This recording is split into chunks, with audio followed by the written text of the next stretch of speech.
Hello friends, and welcome to tonight's bourbon whiskey review. Tonight we will be reviewing something a little bit short today.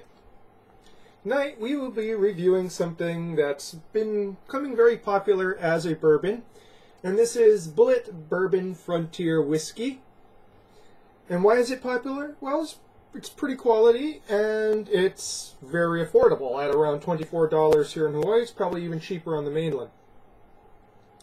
So this is 45% ABV or 90 proof, as you prefer it. And this is a true Kentucky bourbon. Obviously, in order to be called Kentucky straight bourbon, it's got to be made in Kentucky. And it says here, made from pure Kentucky limestone filtered water in the Bulleit family tradition. There's an entire backstory to this bourbon, but like most of the bourbons that have appeared within the past 10 years or so, it's mostly mythology, and they don't actually, well, they are sort of distilling their own bourbon at this point, distilling and aging their own bourbon, but what's currently on the shelves is a blend. Who makes the blend is kind of not known. It's one of the ones in Lawrenceburg, Kentucky, obviously. Most people say it's the Four Roses Distillery, but other blogs have said that they've broken off with the Four Roses Distillery, so we don't really know where the blend is sort of sourced. But they're making their own juice now, and so we'll see how it goes.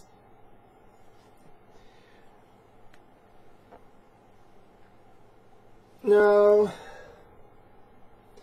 I've already poured it out, of course. This is a very light colored one. It's missing most of the darker, browner notes, so it's almost a yellow-orange coloration. It's kind of hard to see in this light. One thing you can always do is like get a bright light and hold it up, sort of, behind let me try and get it.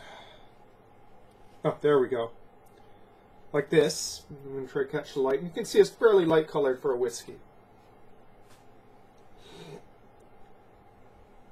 Now, I also have it on the rocks here. Well, two very quickly melting rocks. Sort of dilute it and see what sort of taste we get from something that's a little bit more light body.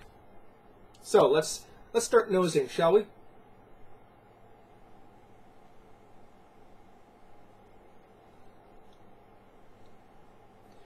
It's very intense smelling.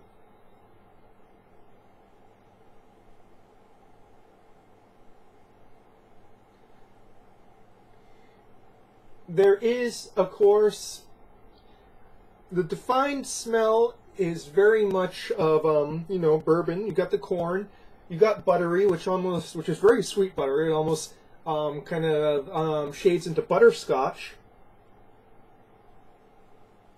You got the vanilla, but once that initial scent is there, then you get a boom, a big old slap in the face of cinnamon and pepper.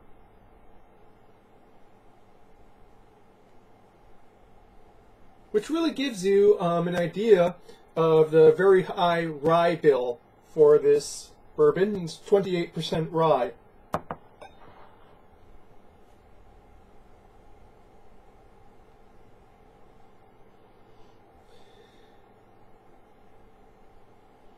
Not much smell from the chilled version. Some small hints of citrus, maybe. Vanilla. Not very odored in the chilled version. It's a real change from the straight. There's quite a bit going on here. It's very thick, as you can see here.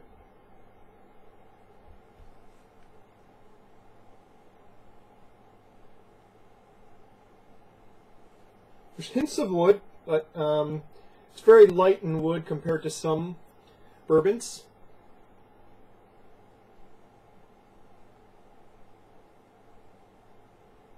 And there's almost like a smell like cherry Coke in there, I find.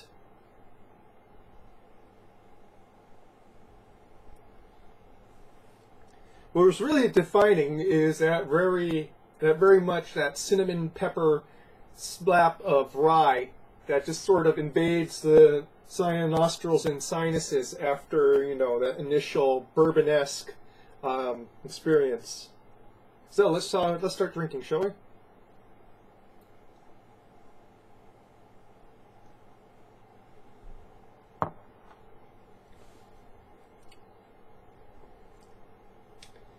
Mouth feels a bit thin, but still full flavored.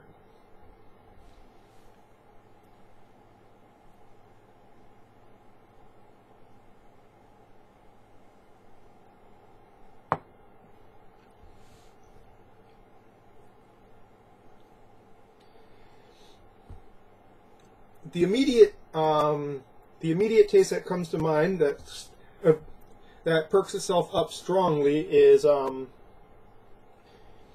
orange and oak, and that immediately shades into an extremely strong pepper finish. I'd say it's almost peppery than their rye whiskey at this point.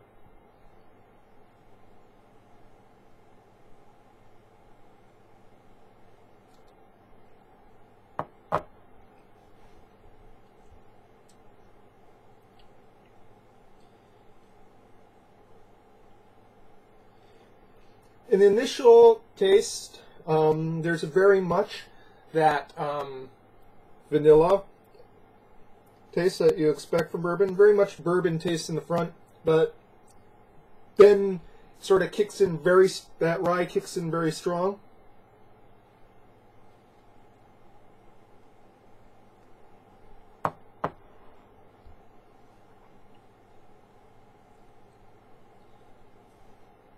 There's quite a bit going on, but I'll get back to that. I'm going to try the colder one here. First, clean the palate a bit.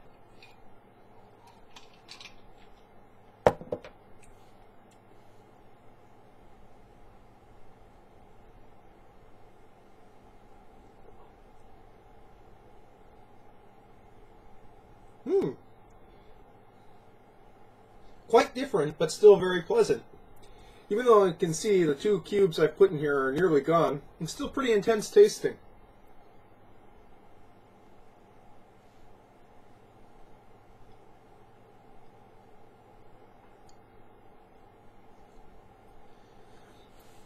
There's vanilla, oaky creaminess, and oddly, the mouthfeel is pretty good for something that's been watered down by quite a bit. It's almost like this is thick for something that's been sitting on the rocks, but this is fairly thin for something straight.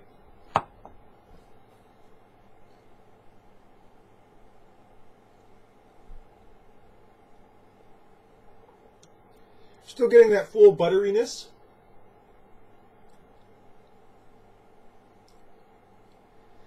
And the pepper is still there, but it's much more muted. It becomes much more a bourbon flavor show, especially with the oakiness that's lingering instead of that cinnamon pepper spice.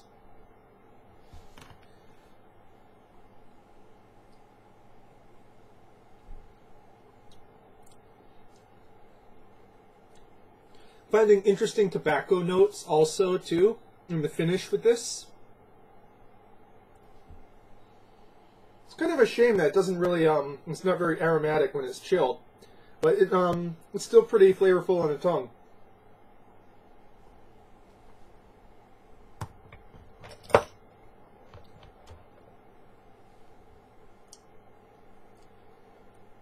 This is definitely a very good bourbon on the rocks. I don't believe I've had a bourbon that's as good on the rocks since Wild Turkey 101.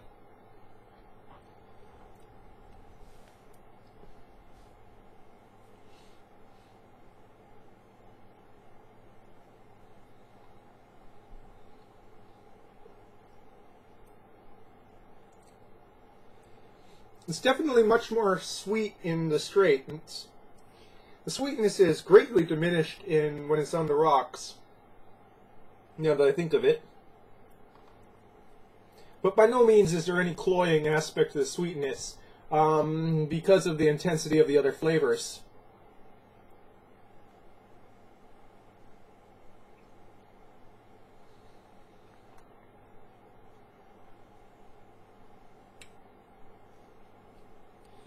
I like how the the corn aspects and the oaken aging flavor aspects hold up well, even to the that very spicy cinnamon kick. It shows a good hand in blending or distilling or blending at this point, in which one side doesn't overwhelm the other.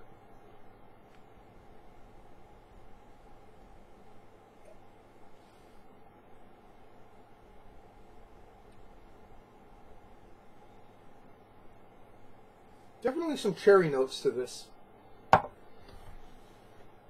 But with that cinnamon spice in there, it's more like a cherry Coke, really, I guess.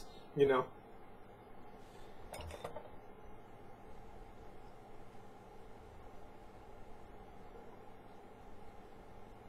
Still really good. Still really intense flavor.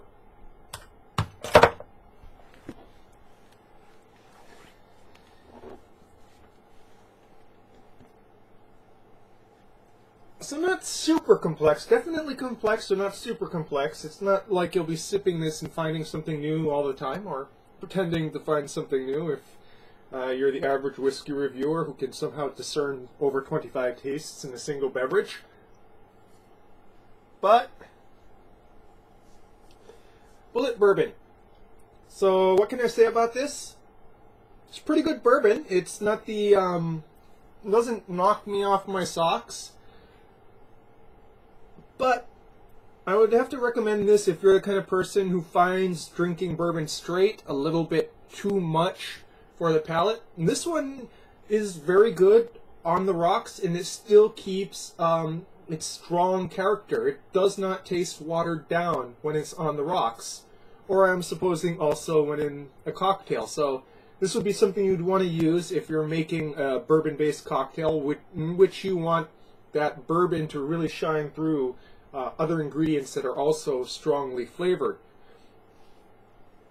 So a contrast to this would be the Elijah Craig 12, which I would never recommend for a cocktail because of the mildness of the flavors compared to the boomingness, the explosiveness of this one. So, do I recommend it? Dude, it's under $25. It's pretty damn good for a bourbon. I really believe that the only really good bourbon you're going to find cheaper is like Wild Turkey.